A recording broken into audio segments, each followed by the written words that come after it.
When people hear the word Wolverine, they usually picture the Marvel superhero. The real animal isn't a ruggedly handsome Australian man named Hugh. The superhero was named Wolverine for a reason. That's because the real life animal is a ferocious little that lives on chaos. For such a small animal, it has a massive reputation. Wolverines have been documented standing their ground against animals hundreds of pounds heavier, including bears. Wolverines don't survive by being the biggest or the strongest. They survive by being the last problem any other animal wants to deal with. And yes, this is me as Wolverine at Comic-Con like 10 years ago. Not bad, huh? Despite their name, a Wolverine isn't a wolf, and it's definitely not a bear. A Wolverine is the largest land-dwelling member of the mustelid family, the same group that includes weasels, martens, otters, badgers, and even the infamous honey badger. Only sea otters are larger, but they're fully aquatic. Their scientific Latin name is gulo, which literally translates into glutton. And the wild part is their chaotic behavior isn't just unique to Wolverines. The entire mustelid family is known for punching above their weight class. The Wolverine is just the largest version of a family that already doesn't back down. And if you already think that mustelids are a little unhinged, well, the Wolverine is the final boss. Fully grown, most Wolverines weigh between 20 and 40 pounds. They're usually about 3 feet long, and they're very low to the ground, thick-bodied, and built like a brick, like the original Marvel Wolverine. Geographically, they live across the far northern parts of the world, Alaska, Canada, parts of the northern United States even, as well as across Scandinavia and Russia. Cold, remote, unforgiving places. And that's the key thing to understanding is their habitat. They aren't a big animal surviving on their size. They're a medium-sized weasel surviving in a world that doesn't give a shit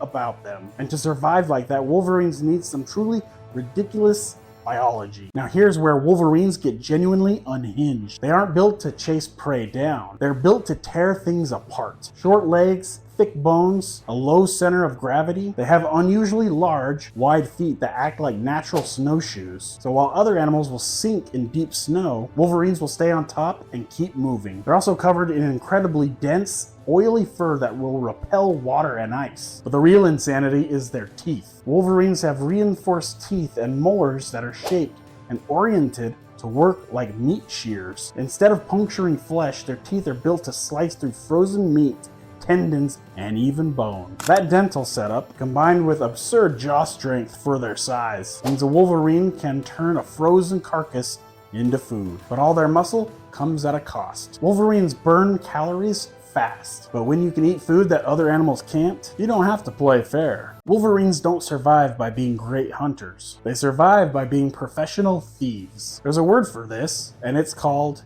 kleptoparasitism, which means stealing food from other predators. When you burn energy that fast, you can't afford pride. You take food wherever you can get it. They'll hunt when they have to, but a huge part of their diet comes from harassing larger animals off their own kills. Wolves, mountain lions, even bears. They'll rush in, snarl, they'll bite, and then refuse to leave. The other predators don't know how to react to them. Something much smaller shouldn't be this aggressive towards them. Wolverines act this aggressive towards other predators because it works. And this is exactly where the reputation spirals out of control. In the wild, confidence is currency. When Wolverines confront much larger animals, they're not trying to overpower them. They're trying to out-crazy them. They're willing to turn the situation into such a big headache that the larger animal just gives up and walks away. It's straight up psychological warfare, and it works more often than you'd expect. Not because the Wolverine is stronger, but because predators don't want to deal with it and don't want injuries. A single bite in the wrong place from a Wolverine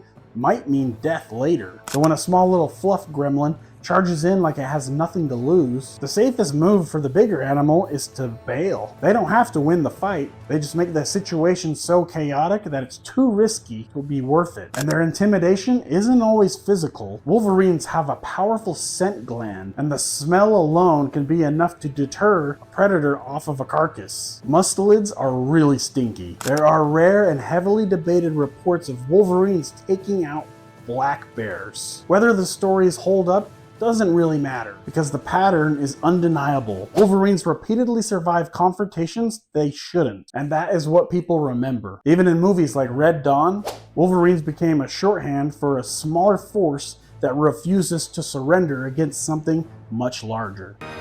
Wolverines!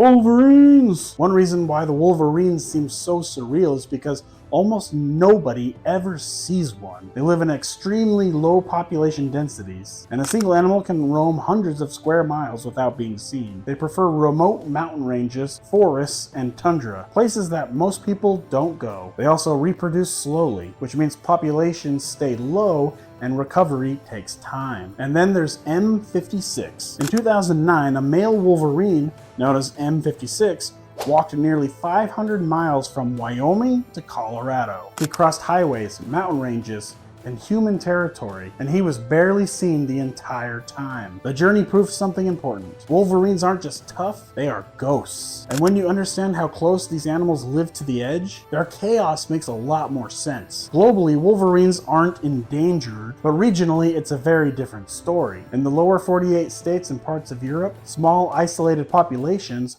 are under pressure as climate change reduces the snow they depend on. And for all the chaos they bring, attacks on humans are incredibly rare. Wolverines almost always choose avoidance over confrontation with humans. Here's the part people usually miss. Wolverines aren't unkillable monsters, and they're not superheroes. Like this sexy Australian, they're anti-heroes. In the wild, most Wolverines only live 7 to 10 years at best. And every winter, every injury, every lost meal matters. They don't win fights because they're the strongest animal in the forest. They win because they are desperate and have nothing to lose. That makes you dangerous. There's a reason why many choose a Wolverine as their mascot, like the Michigan Wolverines. Nobody associates the name Wolverine for backing down. Give me a Wolverines.